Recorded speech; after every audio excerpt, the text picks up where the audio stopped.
7 p.m., my porch light flickered on just as heels clicked up my walkway, measured and titled like they owned the concrete.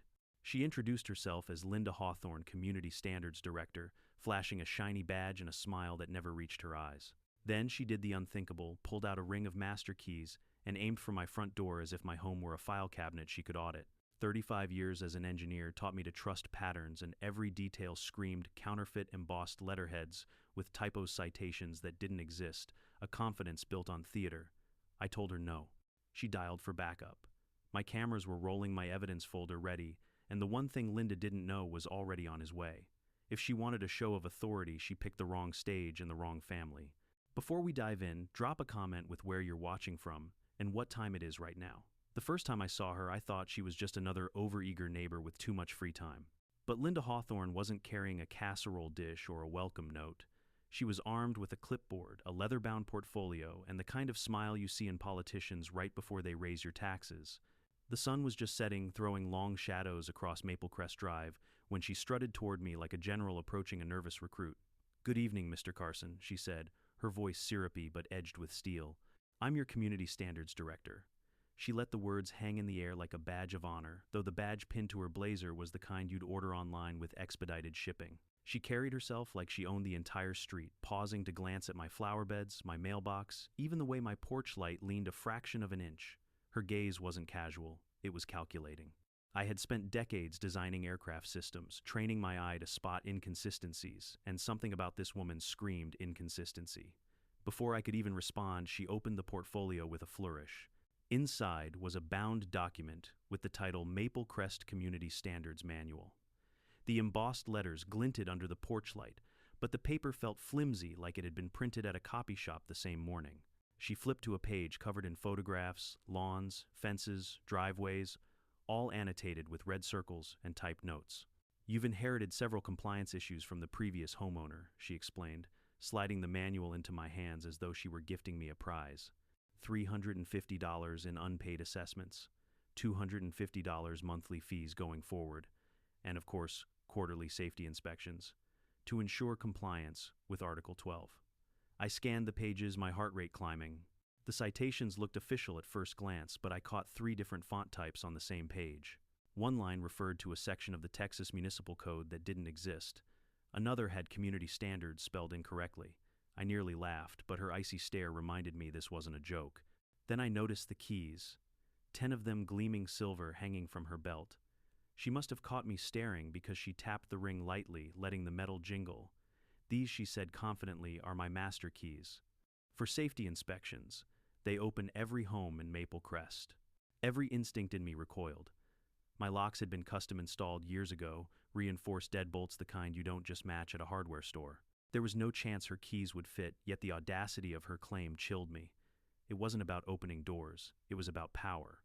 She wanted me to believe she could walk into my home whenever she pleased. "Where are the HOA incorporation documents?" I asked, my tone sharper than I intended. "Board member names, meeting minutes, anything proving this association exists." Her eyes narrowed. For the first time, the mask slipped. "All documentation is properly filed at the county level. My role is enforcement." Deflection. She never answered directly. She just threw out phrases like established procedures and community covenant. It was smoke and mirrors, and I wasn't buying it. But Linda wasn't deterred. She walked me to the edge of my yard, gesturing proudly at the neighborhood. That's when I noticed something strange. Every single house had the same beige fencing, the same black mailbox, positioned exactly the same distance from the curb, the same white stone borders around their gardens. It was eerie, like a subdivision cloned in a lab. "This is the result of our improvement program," she said, pulling out laminated before and after photos. The before shots looked warm and individual, different fence styles, colorful gardens, mailboxes painted with personality. The after looked sterile, uniform, lifeless. "That's not improvement," I muttered under my breath. "That's erasure." Her smile widened, unfazed. She thrived on control, and to her uniformity was proof of dominance. Just then, a frail but sharp-eyed woman shuffled across her lawn. "Meeting Linda, are you?" she asked, her tone dripping with warning. This was Betty Crawford, 72, a retired librarian who'd lived in Maple Crest longer than anyone else. Linda's smile tightened, but she didn't stop striding confidently toward the next house. Betty waited until she was out of earshot before lowering her voice. "She made life hell for Mrs. Rodriguez." Hounded her until she moved out. 9 months of harassment. I've got the evidence. That night, Betty sat at my kitchen table, her iPhone glowing with folder after folder of recordings.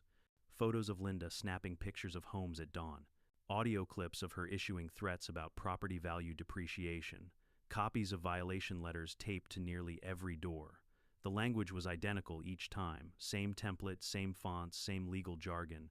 And then came the kicker. Betty had documented spelling errors, fake citations, and even a reference to a community safety code that didn't exist anywhere in municipal law.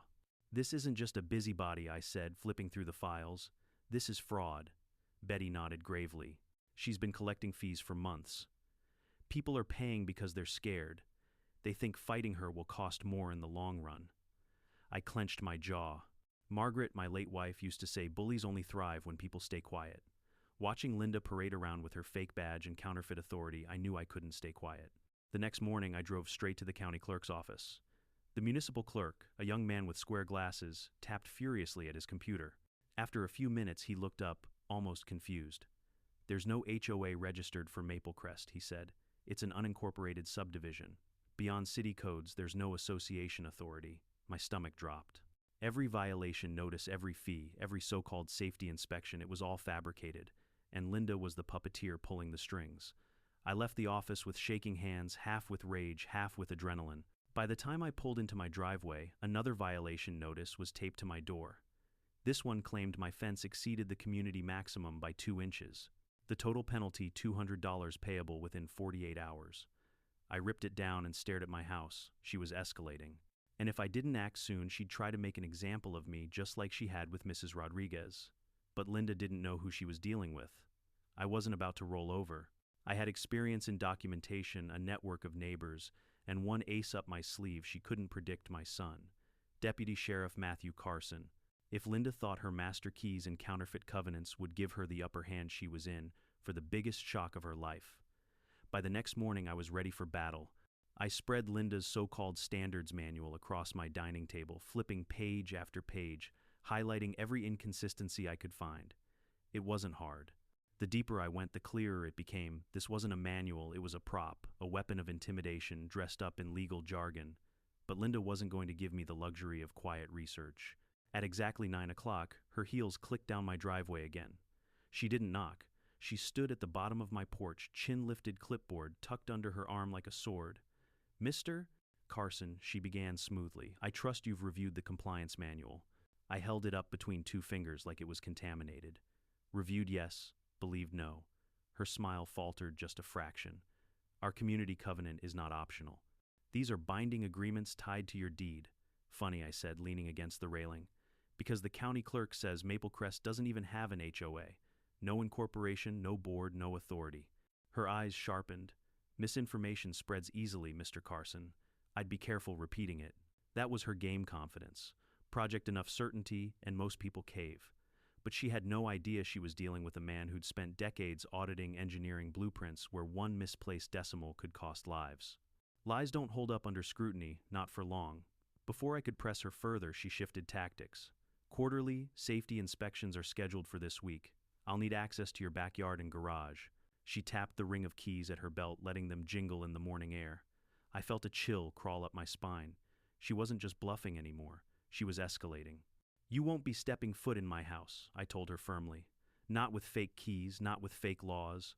Her lips tightened into a polite but venomous smile. "Non-compliance carries consequences. Property values depend on cooperation." With that, she turned and walked briskly away, heels stabbing the pavement like a metronome of menace. The moment she was gone, my phone buzzed. "Betty." "Did she come back?" Betty asked breathlessly. "Yeah," I said. "And she's upping the ante. Wants to inspect my house. Then you'd better see this." 10 minutes later, Betty was at my table with her iPhone. She played a recording from 2 nights earlier, Linda's voice low but clear, instructing a man I recognized as Jake, the local handyman. "Foundation looks unstable. Electrical panel outdated. Say it with confidence. Code enforcement always believes contractors over residents." Jake's nervous mumble followed. "But none of that's true. Truth doesn't matter," Linda snapped. "Documentation does. We create the record, and the resident either complies or pays." Hearing her voice so casual in its deceit made my stomach twist. She wasn't misguided. She was deliberate. Every violation was manufactured, every fee stolen. This is organized fraud, I muttered. Not just nagging about flower beds. She's building cases, fake cases against everyone. Betty nodded grimly. And most people are paying. Easier than fighting. I clenched my fists. Not anymore. That night, I installed wireless cameras on every corner of my house. Front porch, back gate, garage. I wasn't going to let her slither around in the dark building her lies unchecked. As I tested the motion detection, my phone buzzed again, this time a text from my son, Matt. "How's the new place, Dad?" I hesitated, then typed back, "Strange. HOA woman claiming authority master keys. Smells like fraud. You working this week?" His reply was immediate. "On patrol. Document everything. Don't let her in. If it escalates, call me first." Just reading his words steadied me. For months, this woman had preyed on retirees, widows, and families too busy to fight. But she had overlooked one critical detail: I wasn't alone. 2 days later, her trap snapped shut. A fresh violation notice appeared on my door, this one, embossed with a fake seal that almost fooled me until I saw the spelling mistake: Municipal Housing Authority. The penalty $400, due in 48 hours. Attached was a receipt book carbon copy already pre-filled with my address. And at the bottom, in neat looping handwriting, payment authorizes quarterly property inspections per Community Covenant Article 12. I stared at it, rage bubbling in my chest. She was trying to trick me into signing away access to my home. When she arrived that afternoon, flanked by Jake with his measuring tape, I stood tall in my driveway. "You're trespassing," I said flatly. "On the contrary," Linda replied smoothly, flipping open her clipboard. "Payment authorizes inspection. Refusal constitutes obstruction." Jake shuffled nervously, muttering apologies as he began measuring my fence line. "Sorry, sir. Just work orders." But I heard him on the phone when he thought I wasn't listening. Foundation access points, electrical panel, garage entry. He wasn't measuring compliance, he was mapping my vulnerabilities. I stepped between him and my backyard gate. "That's enough. You're not coming in." Linda's smile stayed fixed, but her eyes glittered with steel. Non-compliance will trigger emergency safety protocols. There it was, the first open threat.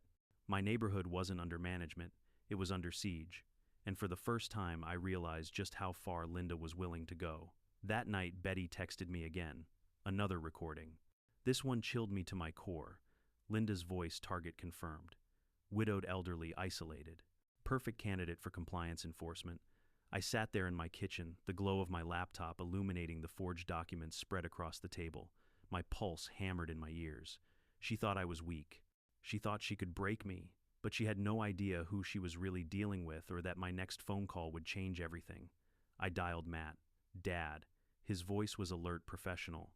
"Son," I said, my voice steady despite the storm inside me. "It's escalating. She's planning something bigger." She mentioned emergency procedures. There was silence, then the sound of him scribbling notes. "All right," he said finally. "Keep your cameras rolling. Keep every notice. And if she sets foot on your porch again, call me before you call anyone else." I hung up, a grim smile tugging at my lips. Linda thought her master keys gave her power, but she hadn't met the real authority yet. And when she did, the game she'd been playing with this neighborhood was going to end for good. The following week felt like living in a pressure cooker. Every morning, another notice was taped to my door, each one more elaborate than the last. The fonts grew fancier, the seals shinier, the language more aggressive. One demanded that I immediately repaint exterior trim to approved color codes, though Maple Crest had no such codes. Another accused me of failure to comply with mailbox alignment standards. According to Linda, my black steel box anchored in cement sat 3 inches too close to the curb. The penalties piled higher, each stamped with a deadline that dripped with threat. My neighbors, worn down by months of this harassment, started whispering behind their curtains. Some had already paid thousands. I heard Rick, a father of 3, mutter in passing, "Cheaper to pay than fight." That broke me. People weren't complying because they believed her, they were complying because they were exhausted. Betty, however, wasn't so easily cowed. One evening, she appeared at my back door with 2 steaming mugs of tea and a manila folder thicker than my wrist. "I've been keeping records since September," she whispered, setting it down. Inside were printed photographs, timestamps, and handwritten notes in a neat librarian's hand. "Look at this," she said, pointing to a photo. It showed Linda standing outside Rick's house at dawn, measuring the angle of his gutters with a yellow protractor. Violation: non-standard rainwater runoff. Betty flipped to another Linda, snapping photos of a child's chalk drawings on the sidewalk. Violation: unauthorized graffiti. I shook my head in disbelief. This isn't management. This is lunacy. Betty leaned closer. No, it's strategy. She builds a paper trail. When people protest, she waves documents that look official. They cave. She wins. Her words sent a chill through me. Linda wasn't improvising, she was orchestrating. And she was good at it. The next day I decided to test her. I left my garbage bin 3 feet from the curb instead of 2. Sure enough, by sunset, a bright orange tag flapped from the handle: violation, waste receptacle, placement endangers community safety. I laughed bitterly. My cameras had caught her creeping along the sidewalk, tape measure in hand, scribbling furiously on her clipboard. That night I uploaded the footage to my cloud drive and texted Matt, evidence incoming. She's manufacturing violations. Watch the timestamps. His reply came within minutes. Got it. Keep stacking proof. Don't confront her yet. But confrontation had a way of finding me. 3 days later, I was kneeling in my garden, tightening a sprinkler head, when I heard the familiar staccato of heels. Linda appeared at the end of my walkway, flanked by Jake Riley. He looked uncomfortable, his shoulders, hunched eyes darting anywhere but mine. In his hands, he carried a clipboard and a digital level. Mr. Carson, Linda called, her voice a blend of sugar and venom. We're here for your quarterly inspection. I stood, wiping dirt from my hands. You're not stepping foot on this property. Her smile was razor sharp. Payment authorizes access. You signed the receipt. I held up my phone, already recording. That receipt is fraudulent. This property is private. Any attempt to enter is trespassing under Texas Penal Code Section 30.02. Her expression didn't flinch, but her eyes flashed with annoyance. Refusal will trigger emergency safety procedures. Jake shifted uneasily, muttering Linda, but she silenced him with a glare. Emergency procedures, I repeated. For a flower bed, for a mailbox, you're out of your mind. She stepped closer, her heels crunching against the gravel. For non-compliance, she said coldly. Your behavior threatens the harmony of this community. I will not allow one man's stubbornness to undermine property values for everyone else. The audacity of it all nearly made me laugh. But the neighbors watching from their porches weren't laughing. Some nodded in approval, desperate for peace. Others stared at the ground, too afraid to meet my eyes. Only Betty stood with her phone raised, recording every second. Jake bent to measure the height of my fence, his voice low. Sorry, sir, just orders. I caught the look in his eyes, guilt. He knew. He knew this wasn't right. Jake, I said quietly, you don't have to be part of this. He froze, tape measure dangling, but Linda barked. Continue. When he hesitated, she stepped into my space, clipboard raised like a weapon. Final warning, Mr. Carson. Grant access, or I'll escalate this matter. I didn't move. I didn't blink. My cameras captured her every word, every threat. Finally, she snapped the clipboard shut and spun on her heel. Very well. You'll regret this. As they retreated, Betty hurried over. She's losing control, she whispered, but she won't stop. She'll double down. She was right. The very next morning, certified letters arrived in my mailbox. Official-looking envelopes with embossed seals, each declaring me in final non-compliance. The language was frighteningly polished. Emergency safety enforcement scheduled within 48 hours. I showed the letters to Matt that evening over video call. His jaw tightened as he read. This isn't just harassment, Dad, he said. It's systematic fraud, criminal trespass, impersonation, false representation. She's setting up a staged emergency to call 911 and make you look unstable. It's a script. My blood ran cold. A script. Betty confirmed it later that night with another recording. Linda's voice, calm and clinical, elderly resident, recently widowed. Signs of confusion. Emergency inspection required. Police backup to ensure safety. I slammed my fist on the table. She's trying to paint me as senile, as dangerous. Matt leaned forward on the screen. Good. Let her try. I'll be ready. The next 2 days stretched like years. My cameras buzzed with motion alerts, Linda pacing the sidewalk at midnight, flashlight in hand, keys jingling. Jake lingering at the curb, phone pressed to his ear, whispering measurements. Neighbors watched with unease, some filming, some retreating. The air was thick with tension, every shadow a warning. Then came the final notice. Taped to my door in bold red letters, mandatory safety inspection. Access granted by master key. Enforcement at 7:00 p.m. tomorrow. The countdown had begun. I sat at my kitchen table, the notice trembling in my hands. She thought she had me cornered, isolated, broken, but she didn't know my son. She didn't know I'd spent decades solving problems more complex than her web of lies. Tomorrow night, Linda would arrive with her master keys, her fake badge, her army of lies. And tomorrow night, those lies would collapse in front of an entire neighborhood.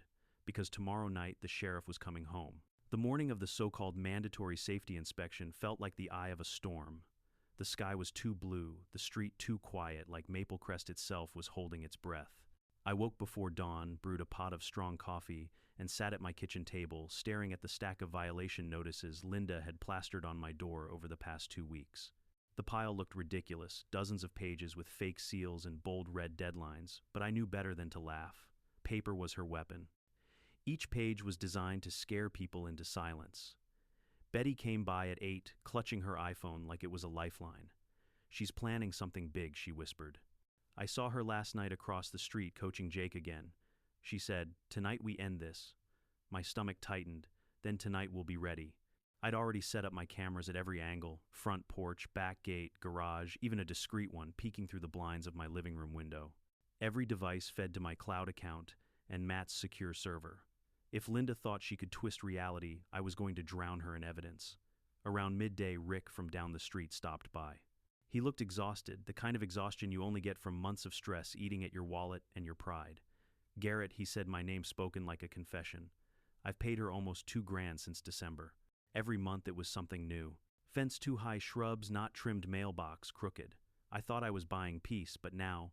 He glanced toward his house where his kids' bikes leaned against the garage. "Now she's talking about emergency inspections. My wife's terrified she'll barge in when we're not home." I clapped a hand on his shoulder. "Rick, tonight, you'll see what she really island. Just keep your phone ready. Record everything." He nodded, a spark of hope flickering in his tired eyes. By late afternoon, word had spread. Neighbors milled in their yards under the pretense of watering flowers or checking mail, but everyone was really waiting. Betty's voice recordings had circulated privately, and more people were starting to see the cracks in Linda's armor.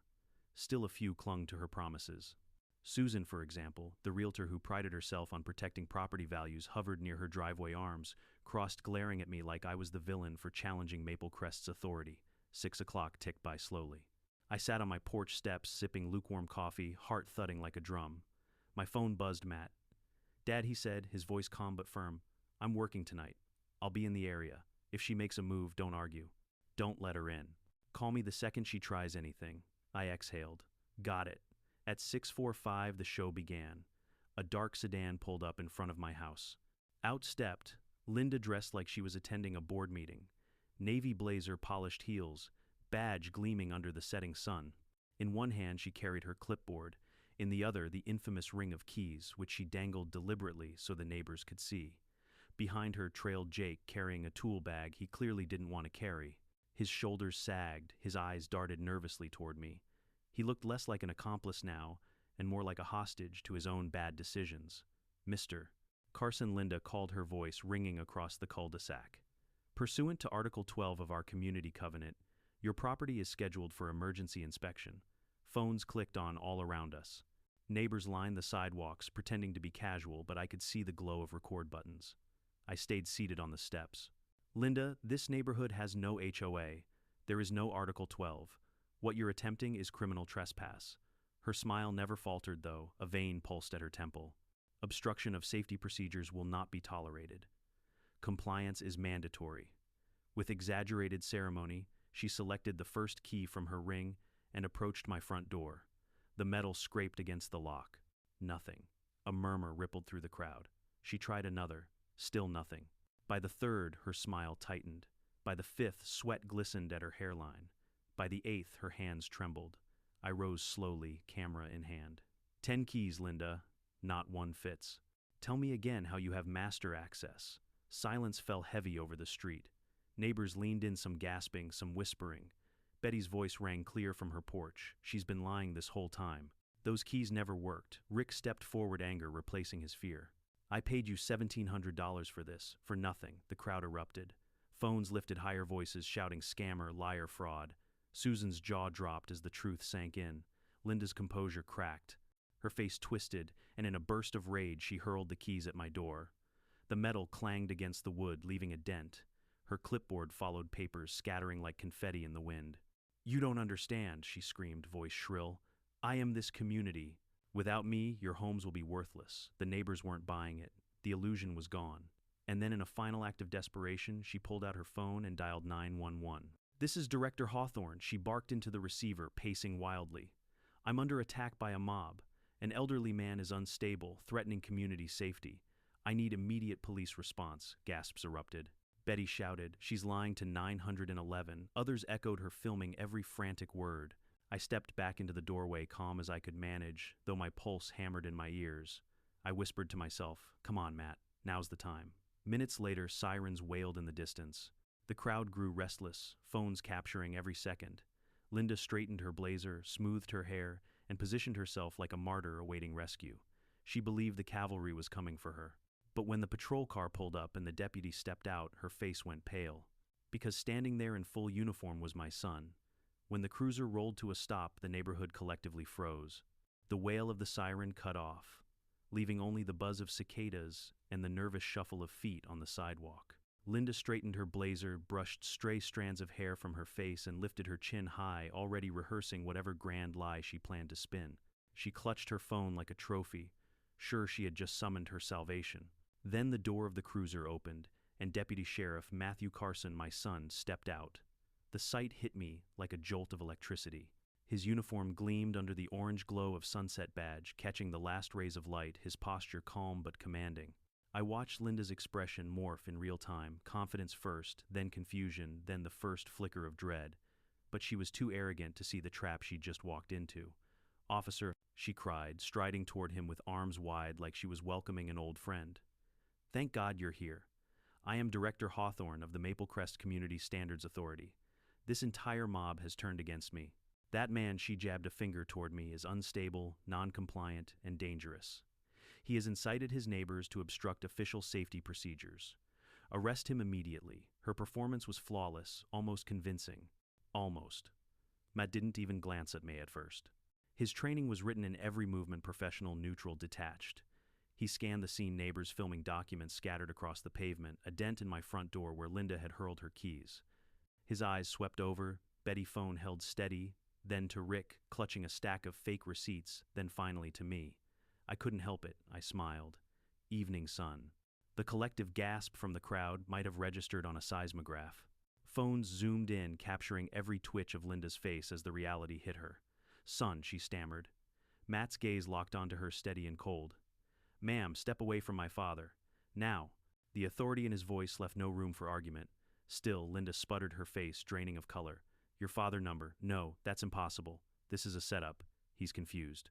He's mentally unstable. That's why I called you." Her desperation was unraveling fast. The neighbors began to murmur louder, now emboldened by the sight of a real badge, a real officer. Betty shouted from her porch, "We've been recording everything. 8 months of recordings." Rick held up his receipts like evidence in a courtroom. "She stole over $1,700 from me." Linda's mask cracked. She spun in circles, pointing wildly, her voice rising into hysteria. "They're all conspiring. You don't understand. I run this community.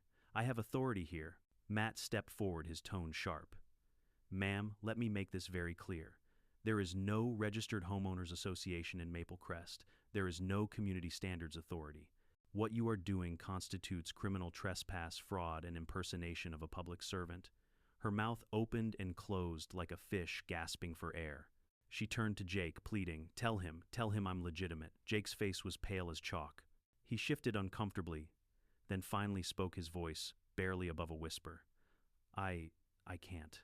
I'm sorry. She paid me to make up violations, to measure things that didn't matter, to build fake reports." The crowd erupted. Voices layered over one another. I knew it. Scammer liar phones angled closer, capturing Jake's confession. Linda staggered backward, her bravado collapsing into raw panic. "No, you don't understand. I was helping you. Your houses are worth more because of me. I protected your property values." Betty's voice cut through like a blade. "You destroyed our peace of mind. That's all you did," Linda snapped. With a strangled cry, she lunged toward me, hands clawing like she meant to shove me off my porch. But Matt was faster. He stepped between us, catching her wrists with trained precision. "Ma'am, you're under arrest for assault." The crowd roared with approval, some cheering, others shouting vindicated curses. Phones flashed, documenting every second as Matt professionally restrained her. Linda twisted, screamed, kicked, but it was no use. The illusion of power she had so carefully constructed for months dissolved under the weight of real authority.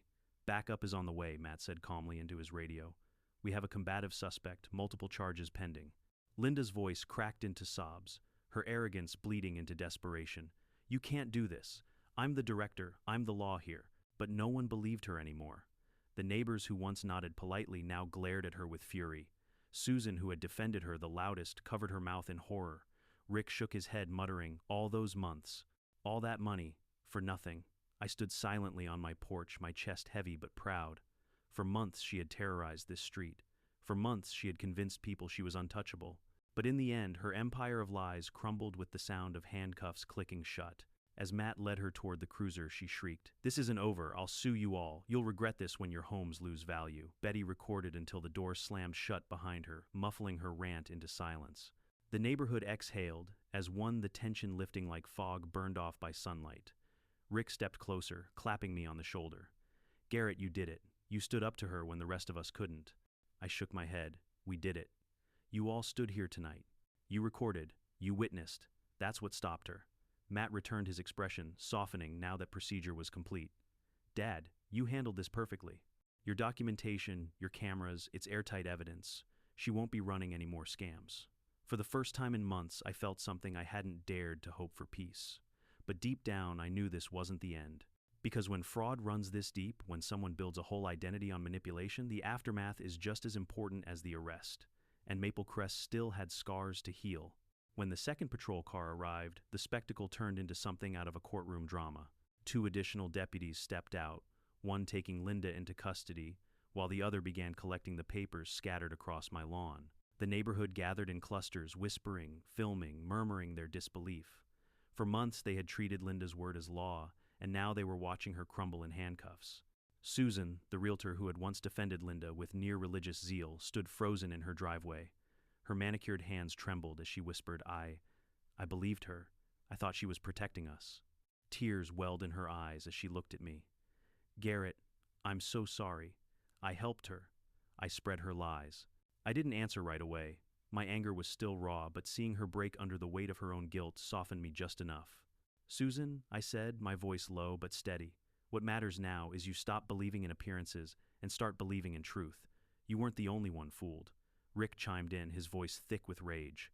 "She drained my family dry. $1,700 I'll never get back. And for what identical mailboxes and beige fences?" He held up one of Linda's receipts and ripped it into pieces, the shreds fluttering to the pavement like snow. Betty, ever the archivist, stepped forward with her iPhone.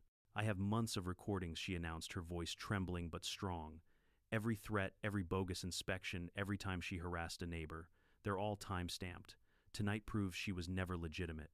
One of the deputies nodded, taking down her statement. "Ma'am, your documentation will be critical to the investigation." Meanwhile, Linda sat in the back of the cruiser, thrashing against the seatbelt, screaming muffled threats through the glass. Her once impeccable blazer was wrinkled, her hair disheveled, her professional mask gone. "You'll all regret this," she shrieked. "I am the law here. You can't silence me." But silence had already fallen over Maple Crest, silence born not of fear, but of realization. As the crowd dispersed, I invited Betty and Rick into my kitchen. We sat around the table where Linda's forged documents still lay in a messy pile. Matt leaned against the counter, arms crossed, still in full uniform. The weight of the moment pressed on us all. "Dad," Matt said firmly, "this isn't just about tonight. From what Betty's shown me, this was a systematic operation. She targeted vulnerable residents, manufactured violations, and collected fees under false pretenses. That's fraud impersonation of a public servant, and possibly racketeering if we trace her across other neighborhoods." Betty nodded vigorously. "She destroyed Mrs. Rodriguez's life before she moved away. That poor woman couldn't take the stress anymore." Rick's face darkened. "If Linda did this here, you can bet Maple Crest wasn't her first hunting ground. Or her last." The thought sent a chill through me. Linda wasn't just a power-hungry neighbor, she was a predator in a blazer, exploiting trust and fear to build her empire. Later that night, after the deputies left with evidence in tow, the neighborhood began to stir with an odd energy. For months, we had been strangers isolated in our own fear, tiptoeing under Linda's shadow. But now doors opened. People lingered in driveways, sharing stories, comparing notes. For the first time, Maple Crest felt less like a subdivision of prisoners and more like a community finding its voice. Susan approached with red-rimmed eyes. "Garrett, can I help? I want to make this right." "Help us document," I told her. Every fake fee, every letter, every dollar you paid. The more evidence, the stronger the case. She nodded eagerly, almost desperate for redemption. I'll organize it all. We'll have a record. The following days revealed just how deep Linda's deception went. Neighbors came forward with tales that would have been laughable if they weren't so cruel. One family was fined for having unauthorized curtain colors. Another was cited because their wind chimes exceeded community decibel limits. An elderly widower had been charged monthly for safety lighting inspections when his porch light was hardwired into the city grid. Each story painted a picture of manipulation so brazen it was almost artful. She had tapped into people's natural desire for order and their fear of conflict, twisting both into weapons. I spent those days compiling evidence with Betty and Rick. Our dining table became a war room, stacks of letters, binders of photos, USB drives loaded with video clips. Matt coordinated with detectives at the county office, forwarding everything we gathered. Then came the revelation that made my blood run cold. Betty produced one final recording captured through her bedroom window on a quiet Thursday night. Linda's voice was clear, low calculating target confirmed. Elderly widowed, no legal connections, perfect compliance candidate, script for 911 call prepared. She had profiled me like prey. She hadn't just stumbled onto my doorstep. She had chosen me believing I was weak alone, easy to break. I sat in silence, fists clenched, as the words sank in. She had underestimated me, but what about the next neighborhood, the next victim? That evening, the detective handling the case called, "Mr. Carson, your evidence has blown this wide open. We've linked her to at least 2 other subdivisions. Same pattern, fake manuals, fabricated violations, coerced fees. She's been running this scheme for over a year." The neighborhood buzzed with the news. For the first time, we weren't whispering in fear, we were speaking loudly, openly reclaiming our voices. Still, scars remained. Susan confessed she hadn't slept, racked with guilt for siding with Linda. Rick admitted his kids had stopped playing outside because they were afraid of the HOA lady. Betty revealed she'd nearly sold her home just to escape. I stood in my garden that night, watering the roses Margaret had planted before she passed. The air was cool, the neighborhood eerily quiet now that Linda was gone. For the first time in months, I felt safe. But safety wasn't enough. We needed healing. So I called a meeting not in someone's living room under Linda's thumb, but in my backyard under the open sky. Neighbors gathered, hesitant at first, then settling into folding chairs and patio benches. I looked around at their tired faces, at the fear slowly giving way to hope. "We've been living under a lie," I began. "Linda used our respect for authority to divide us, control us, and steal from us. But tonight proved something important. We were never powerless. We just forgot how to stand together." Betty squeezed my arm, nodding. Rick held up his phone, recording. Susan wiped her eyes, whispering, "Yes." For the first time, Maple Crest wasn't a collection of identical beige houses. It was a community. Linda had taken so much, but in tearing down her illusion, we discovered what really mattered. And though the battle wasn't over, the war for our neighborhood had just turned in our favor. The week after Linda's arrest felt surreal, like Maple Crest had been woken from a bad dream. For months, we'd been living under her spell, following her fabricated rules, afraid of her threats. Now the street was alive again. Children's bikes cluttered driveways, dogs barked freely without someone snapping photos, and porch lights flickered on at odd hours without violation tags appearing the next morning. It was as if the neighborhood had taken its first deep breath in a long time. But healing wasn't automatic. The scars Linda left behind ran deep. Families were still calculating the money they'd lost, combing through bank statements and cash withdrawal slips. Some were ashamed they'd ever believed her. Others were angry they hadn't spoken out sooner. And a few, like Susan, were haunted by the realization that they had defended her lies, spreading them as truth. At the first neighborhood meeting I hosted in my backyard, we filled every folding chair I owned. Betty perched near the front iPhone, ready to record every word. Rick brought his kids, who played quietly in the grass while he spoke. Susan arrived last, clutching a binder she'd organized with painstaking precision. "I've gone through every letter she ever gave me," she admitted, her voice breaking. "And every one of them is fraudulent. I can't believe I fought with you all to defend her. I feel like I was part of it." I shook my head. "No, Susan, you were a victim just like the rest of us." She preyed on trust. "The important thing now is what we do next." That night we started making lists: who had paid her how much, what violations they'd been charged with. The totals were staggering. Over $27,000 had vanished into Linda's pockets in just 8 months. Some families had forked over more than $3,000 just to avoid harassment. Rick clenched his jaw as he tallied receipts. That money could have fixed our potholes, bought real safety lights, built a playground for the kids. Instead, we fed her scam. The detective handling the case encouraged us to keep organizing. Every document strengthens the charges he told me over the phone. Fraud impersonation, criminal trespass, false reports. This isn't just a local matter. She's looking at multiple felonies. Despite the progress, I couldn't shake the memory of one detail from Betty's recordings, target confirmed. Elderly widowed, no legal connections. That was me. She had profiled me like an animal, betting that my grief and solitude would make me weak. The thought burned like acid in my chest. But she'd miscalculated. I wasn't alone. One evening, as the sun dipped behind the rooftops, I found myself sitting in my late wife Margaret's memorial garden. The sprinklers hummed softly, watering the roses she'd planted years before. I thought of how Linda had nearly desecrated this place with her bogus inspections, how she'd threatened to use emergency procedures to tear through my home. For the first time since Margaret's passing, I felt her presence beside me, not in sorrow, but in quiet pride. You'd have stood up to her too, I whispered to the roses. Across the street, Betty waved from her porch. Even at 72, she was as sharp and resilient as any soldier. Big day tomorrow, she called out. Court hearing, I asked. She nodded. Preliminary arraignment. They're bringing charges. The next morning, half the neighborhood gathered at the county courthouse. We didn't plan it, but it felt like a pilgrimage. Betty wore her librarian's best, clutching her phone like holy scripture. Rick carried his stack of receipts in a manila envelope.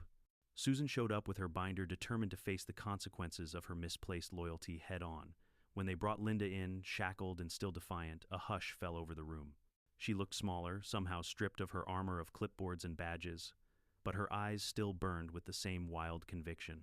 The judge listed the charges: theft by deception, criminal trespass, impersonation of a public servant, filing a false police report, and attempted burglary. Each word was like a nail sealing her coffin. Linda interrupted twice, insisting she was the director and that Maple Crest would fall apart without her. The judge silenced her swiftly. Then came the victim impact statements. Rick was first. His voice shook as he described the toll, how his kids stopped riding bikes outside, how he and his wife argued about whether to keep paying Linda just to avoid conflict. We felt like prisoners in our own home, he said, tears brimming. Susan went next. Her words cracked with guilt. I defended her. I helped enforce her fake rules. I told people to pay her. I can never undo that, but I want the record to show that I was deceived too. Finally, Betty stood tall, holding her phone high. I documented everything she told the judge. Not because I thought anyone would believe me, but because I knew someday the truth would matter. Today is that day. The judge nodded, his gaze heavy on Linda.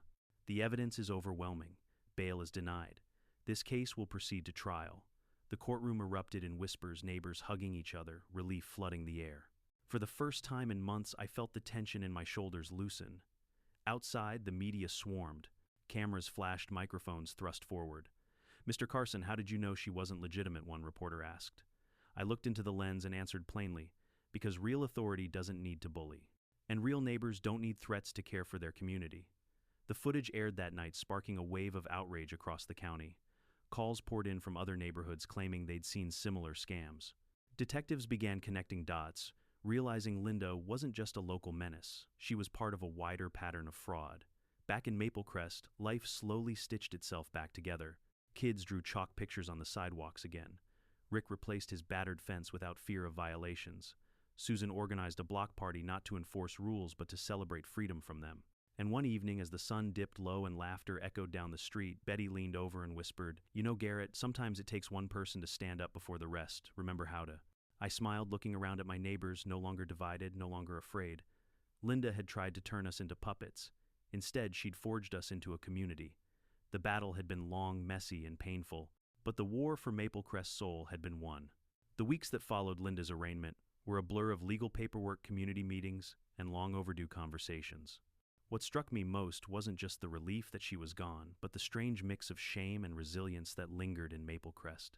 People admitted things they'd never said, aloud how they'd lain awake at night, fearing her knock, how they'd hidden flower pots or repainted shutters just to avoid confrontation.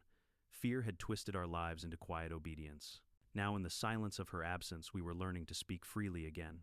Betty became our historian. She cataloged every video, every forged document, and every violation notice in neat folders, physical and digital. Her tiny living room turned into a command center, stacked with labeled binders and external hard drives. Someone has to preserve this, she said, so no one can ever say it didn't happen. Susan, desperate to make amends, threw herself into helping neighbors recover. She built spreadsheets tracking payments Linda had extorted, color-coded by family amount and supposed violation. Her meticulous nature, once weaponized by Linda, was finally being used for something good. If we document everything, restitution becomes possible, she insisted, eyes burning with determination. Rick took on a different role, community motivator. He organized Saturday work crews to repair what Linda's intimidation had left. Half-finished fences, patched together gardens, abandoned porch lights broken. His kids scampered through yards laughing louder than I'd ever heard before. One Saturday, as we dug holes for new fence posts, he said, "Funny thing is, Garrett," she told us, "compliance was for community improvement. But real improvement only started when she was gone." Still, the scars weren't just financial. Mrs. Lewis down the block confessed she'd considered selling her house because the stress was wrecking her health. The Chen family admitted their teenage son had nightmares after Linda screamed at him for leaving a basketball hoop on the curb. Every story was a reminder of just how deep her reach had gone. And then came the media storm. Local news ran nightly segments about the fake HOA queen, complete with footage of Linda rattling her useless keys at my door and Betty's recordings of her threats. People all over the county recognized the pattern. Call after call flooded the sheriff's office, other neighborhoods, other families, same scam. Some even had copies of the exact same community standards manual, just with the neighborhood name swapped out. Matt kept me updated. "Dad," he said one evening over coffee, still in uniform, "your case is the cornerstone. Without your recordings, without Betty's evidence, she might have walked like she did in the past. You gave us the proof to stop her for good." I thought back to that first night she appeared at my door, portfolio in hand, eyes gleaming with false authority. I remembered how close I came to doubting myself, how tempting it had been to just pay the fee and hope she'd leave me alone. If I'd chosen the easy path, she'd still be out there terrorizing others. The thought made me shiver. The trial date loomed. The prosecutors stacked the charges: high impersonation of a public servant, criminal trespass, fraud, filing a false police report, attempted burglary. But what made the case ironclad wasn't just the legalese, it was the community. One by one, neighbors prepared to testify. Rick with his receipts, Susan with her spreadsheets, Betty with her recordings. Even Jake, the handyman she'd roped into her scheme, agreed to testify in exchange for leniency. The night before trial, we gathered again in my backyard, beneath the warm glow of string lights Rick had hung between fences. The air buzzed with nervous anticipation. We weren't lawyers or judges, we were ordinary people about to stand against someone who had convinced us for months that she was untouchable. "Tomorrow," Betty said, raising her mug of tea like a toast, "we tell the truth, and the truth will set us free." The next morning, we filled the courtroom. Linda entered in an orange jumpsuit, her arrogance dimmed but not extinguished. She still carried herself with that rigid spine, still tried to stare us down like we were her subordinates, but the illusion was gone. The prosecutor presented evidence: methodically forged documents with inconsistent fonts, fake municipal codes, audio recordings of her coaching Jake to invent violations. The jury listened, stone-faced. When Betty played the clip of Linda describing me as elderly, widowed, perfect compliance candidate, a ripple of disgust moved through the room. Then came the testimony. Rick's voice shook with anger as he described paying her month after month. Susan admitted her complicity, her voice cracking with guilt. Jake confessed everything, describing how she paid him to measure random things to look official, to intimidate families. And when Betty finally spoke, holding up her iPhone like a shield, she said what we were all thinking. She turned our neighborhood into a prison. But tonight, we're free. Linda tried to defend herself. She claimed she had been misunderstood, that she genuinely believed in community standards, that she only wanted to improve property values. But her own recordings betrayed her. When the prosecutor replayed her words, target elderly, isolated, easy compliance, the courtroom went dead silent. The verdict didn't take long. Guilty on all counts. Relief washed over me heavier than I expected. Linda was led away, still muttering about conspiracies, still insisting she was right. But her words carried no weight anymore. The spell was broken. Back in Maple Crest, life blossomed. We held a block party the following weekend, the first in years. Tables lined the street, kids chalked the pavement, neighbors laughed freely. Margaret's memorial garden became a centerpiece. Betty brought flowers, Rick's kids built a small bench, and Susan donated solar lights to keep it glowing at night. As the sun set and laughter echoed through the cul-de-sac, I realized something profound. Linda had failed not because of me alone, but because we finally remembered how to stand together. She wanted uniformity through fear. Instead, we found unity through truth. And as I stood among my neighbors, no longer strangers, no longer afraid, I knew Maple Crest had finally become what it was meant to be. Not a prison of beige fences, but a community of people who cared. Sometimes the greatest danger isn't a criminal breaking through your door, it's the person who convinces you to hand them the keys. Linda thrived because she looked official, spoke with confidence, and preyed on our instinct to avoid conflict. But appearance isn't authority and silence isn't peace. Real strength is found in questioning what doesn't feel right and standing together when fear tells you to stand alone. This ordeal taught me that community isn't built by clipboards and rules, it's built by neighbors who look out for one another, who choose honesty over convenience. If you've ever faced someone abusing power, remember their control ends the moment you stop believing in it. Tell me in the comments, have you ever dealt with a bully who thought they ran everything? And don't forget to subscribe because the next story might be the one that helps you fight back.